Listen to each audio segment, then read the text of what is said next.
Hello and welcome back to the Trainers of the World Tournament. I'm your host, DeltaTDS, and today we've got the Unova gym leader Marlon going up against the Hoenn Elite Four Sidney. Two very strong trainers. One is the 8th gym leader of Unova, while the other is an Elite Four member. Albeit the first one, but still an Elite Four member. Marlon's got a Z Crystal, as Sidney has the Mega Absol. Both teams look pretty terrifying. We see Scrafty, which was a very terrifying Pokemon all the way back in like the beginning of the tournament. And then Marlon's got two Shell Smash Pokemon. So once these trainers are ready, we can see just how this match will unfold.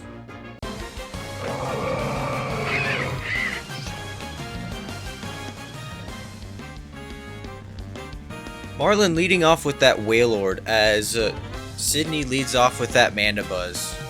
Mandibuzz we've seen earlier in the tournaments. I believe it also did quite a bit. It would set up a Tailwind. Maybe this one will too. Wailord, I don't think we've seen a lot of. Or any of, really.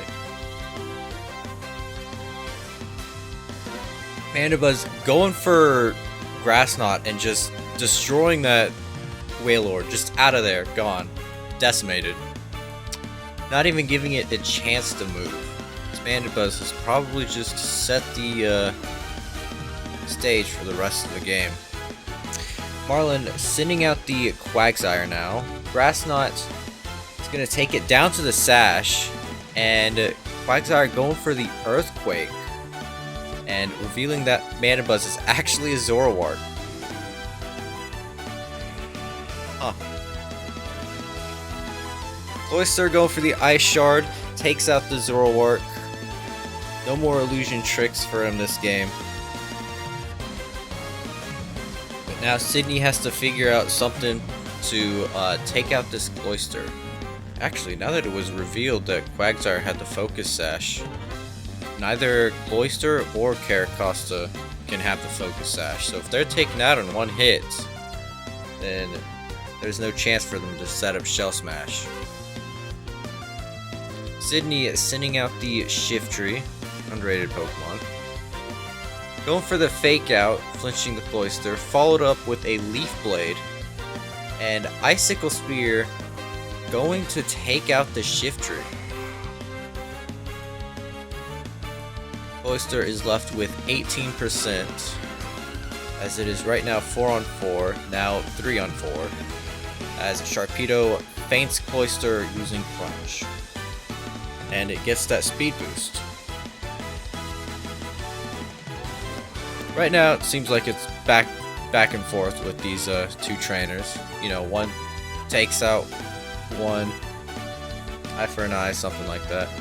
Sharpedo going for the Earthquake, and that Life Orb plus Caracosta's own Earthquake is going to take out that Sharpedo. It's now 3-on-3 again, kind of an even match if you don't count HP. Sending out the Absol now, and we're seeing it Mega Evolve. I've never seen that Idle animation before, but with the knockoff, it will take out the Caracosta, revealing that Caracosta does have the White Herb, so that means Cloyster has neither a Focus Sash or a White Herb, just to keep in mind for future games. Marlon sending out the Jellicent. Knockoff is going to just destroy that Jellicent and reveal that Jellicent does have a Wakan Berry. And Knockoff will take out the Starmie and reveal its leftovers. Absol, a terrifying menace, takes out Marlon's last three Pokemon, and Sidney takes game number 1. We didn't see a Z Crystal from Marlon. Well, I mean, most of his Pokemon were just wiped out instantly. But we saw that Zoroark can be very tricky unless you know what moves to look out for. But now we are back on the field for game 2. Once these trainers are ready, we can begin game number 2. I am curious on how Marlon will be able to take care of this, beat Sidney. Sidney sending out the Scrafty as Caracosta sends out. Marlon sends out the Caracosta, not the other way around. Scrafty's Intimidate lowers the attack, but it's restored with that white herb, getting rid of it immediately as Caracosta goes for Shell Smash.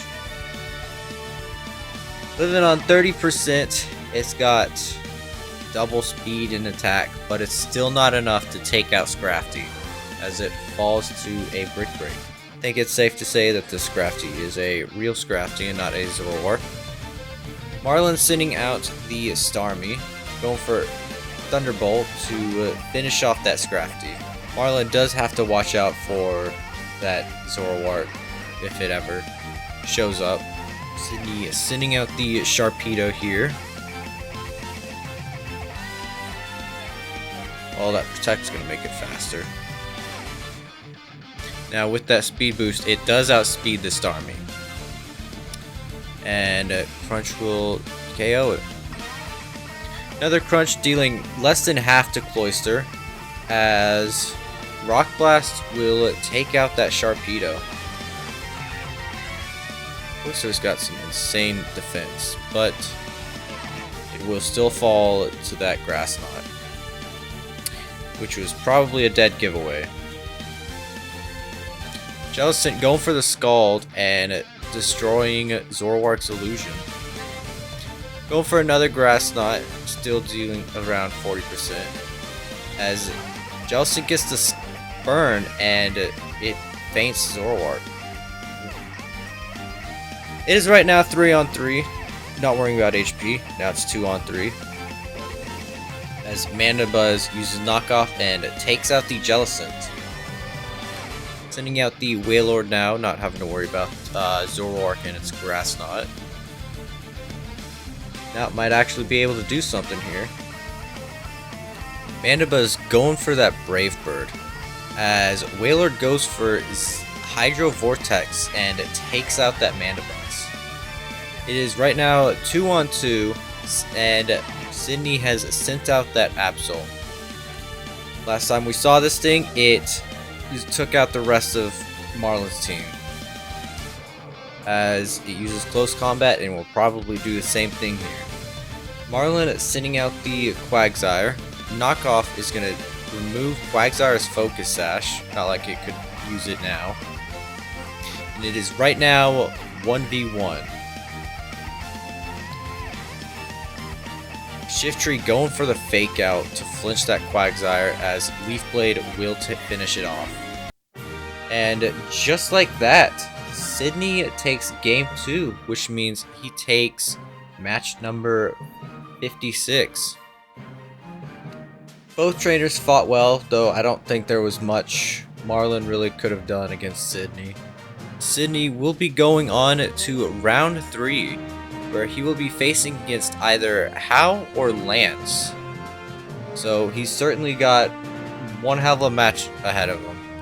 But join us tomorrow where we will be seeing the Galar Gym Leader Kavu going up against the Pokemon Trainer Piers. Thank you so much for watching, and until then, take care.